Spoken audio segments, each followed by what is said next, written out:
Bonjour et bienvenue sur Medi 1 TV. Les agissements de la chaîne publique algérienne Echourouk ont dressé les Marocains comme un seul homme.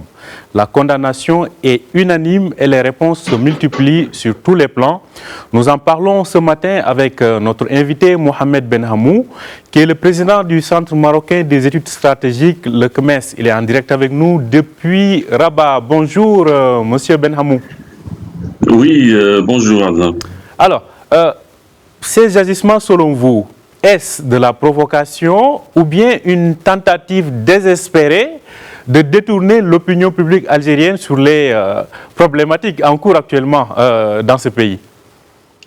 Les deux à la fois, parce que d'abord le système algérien, il est en faillite sur tous les plans, sur le plan économique, sur le plan politique, sur le plan diplomatique, et c'est un système qui est aux abois et un système qui, bien sûr, n'a pas réussi à apporter les réponses et les solutions aux problèmes des Algériens et qui cherche à détourner l'opinion publique algérienne sur sa réalité amère pour, bien sûr, à s'attaquer encore une fois au Maroc dans une campagne médiatique hostile et systématique, parce que ce régime a choisi comme doctrine depuis le début d'avoir le Maroc comme ennemi, et du coup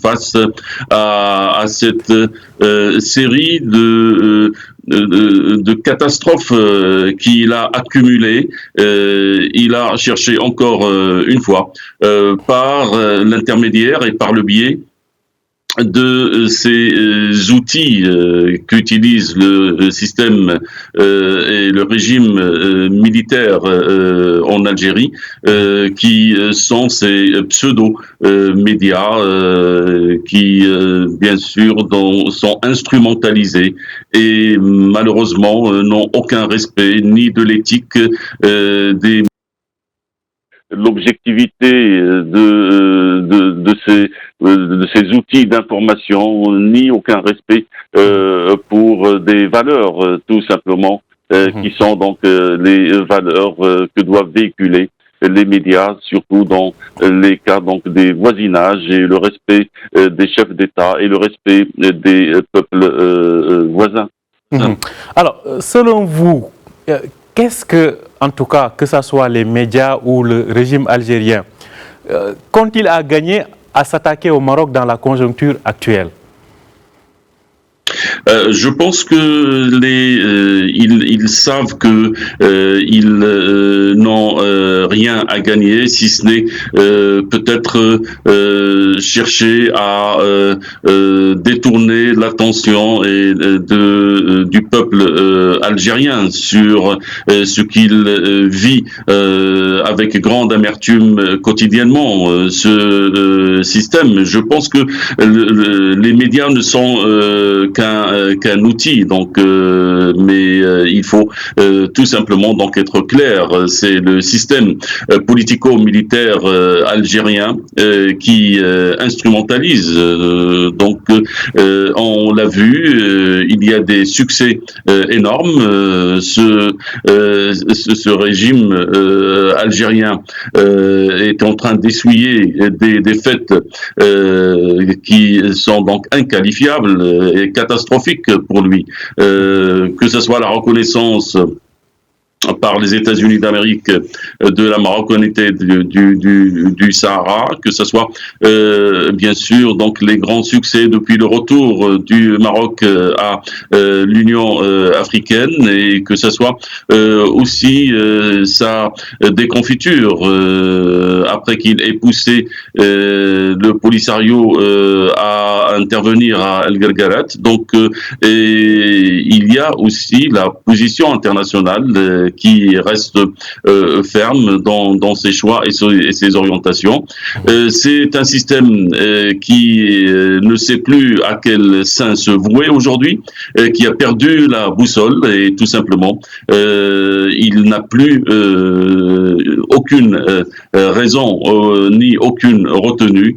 Ils sont tout simplement devenus fous. Ils sont devenus fous, dites-vous. En tout cas, au Maroc, la réaction a été ferme, unanime et immédiate. Comment jugez-vous ce lever de bouclier ici au Maroc? Je pense que s'ils ne s'attendaient pas à cette réaction, c'est que donc ils ne connaissent pas le Maroc. Les Marocains, bien sûr, peuvent être tolérants sur certaines choses et peuvent toujours, et c'est ce qu'ils font toujours, donc faire appel à la raison, et ils sont toujours à la recherche d'une voie qui permettrait aux sages en Algérie, donc de quitter cette voie des voyous qu'impose ce régime politique algérien, mais quand ce régime, par le biais de ses bras, cherche à toucher aux symboles du Maroc, aux institutions du Maroc, à l'intégrité territoriale du Maroc. Et là, je pense que la ligne rouge, bien sûr, il cherche à l'approcher. L'institution royale et la personne de Sa Majesté le Roi, elle est sacrée pour nous tous, Marocains. Et là, c'est ce qui, bien sûr, explique cette réaction très vive et cette réaction unanime. Et bien sûr, ce n'est que le début. Certains estiment qu'il fallait plutôt les ignorer, ne pas donner du buzz à cette tentative. Qu'en dites-vous ? Les ignorer quand ils restent dans des limites, mais quand ils cherchent à dépasser des limites, et je pense que par cette médiocrité de cette pseudo émission dans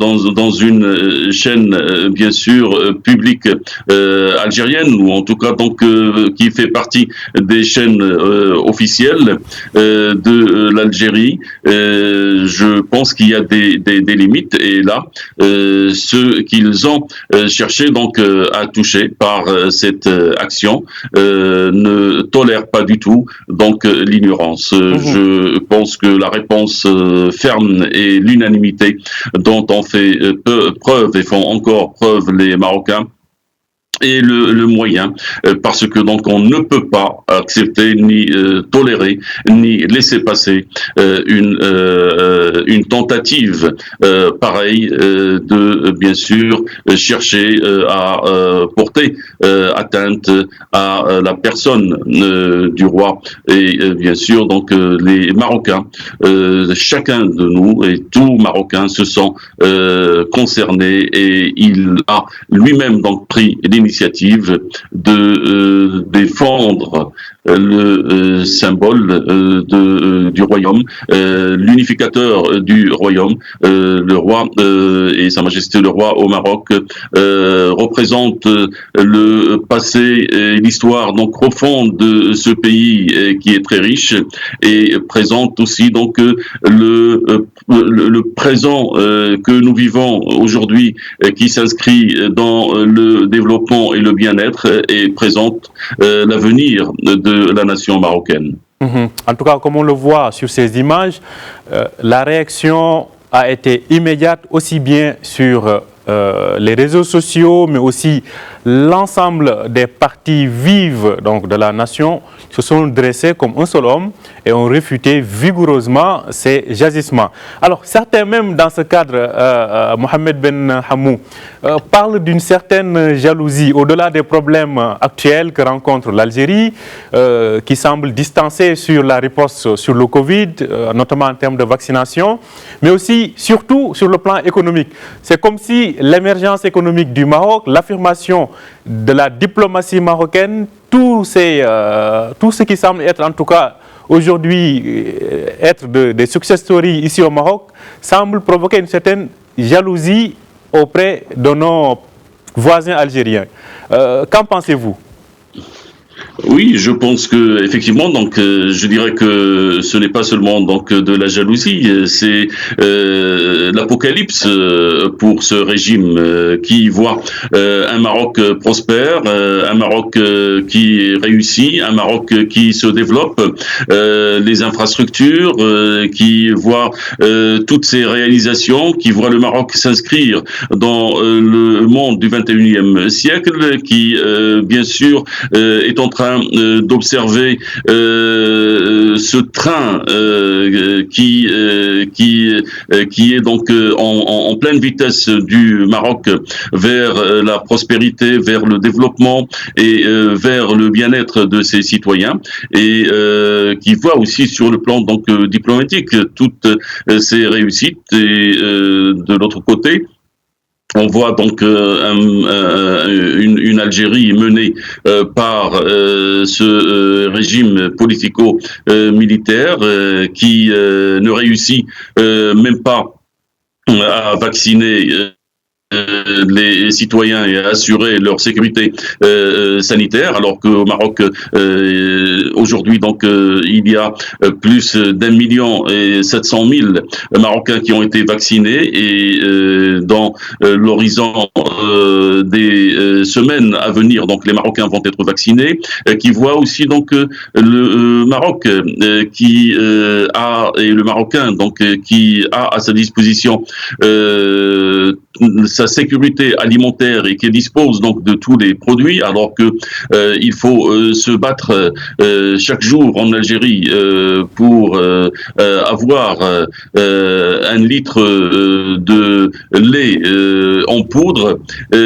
Donc autant de succès du côté du Maroc, et malheureusement donc encore plus de catastrophes du côté algérien. Donc, et au lieu que ce régime s'attale à servir ce peuple algérien qui est le premier victime aussi de ce régime, et d'assurer son bien-être et de le faire profiter aussi donc de ses richesses, parce que on est face à une situation complètement donc absurde, avec un pays qui est l'Algérie, qui est riche, et un peuple qui sont les Algériens, qui sont pauvres.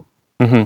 Alors, sur un plan peut-être médiatique, mais aussi diplomatique, selon vous, comment le Maroc peut, à l'avenir, pousser l'Algérie plutôt à savoir raison garder dans ce genre de provocation? Quels sont, selon vous, les pas obligatoires à faire pour prévenir ce genre de provocation? Je pense que ça, c'est un comportement que vous pouvez avoir avec des gens donc qui ont une certaine sagesse, et qui ont un comportement qui peut bien sûr être qui peut accepter ce genre de choses. Mais nous sommes face à un régime mené par des hommes affreusement banals, et par des hommes qui malheureusement donc aujourd'hui je pense que si on peut trouver donc un équivalent, je dirais que c'est un régime mené par un général aujourd'hui, et chaque général donc qui vient prend ou incarne la personne du Lord Haw Haw, et donc c'est une propagande permanente d'hostilité au Maroc et j'ai l'impression que le complexe que représente le Maroc pour ce régime est immense et il est aujourd'hui difficile d'attendre de ce régime un changement de doctrine. Bien sûr, l'espoir reste dans le peuple algérien, dans les sages en Algérie, et on sait qu'en Algérie, il y a il y a eu toujours donc des hommes sages, et le peuple algérien ne cautionne pas du tout ces agissements et cette hostilité que ce régime développe contre le Maroc. Alors, parlons de la situation, ou reparlons de la situation interne en Algérie.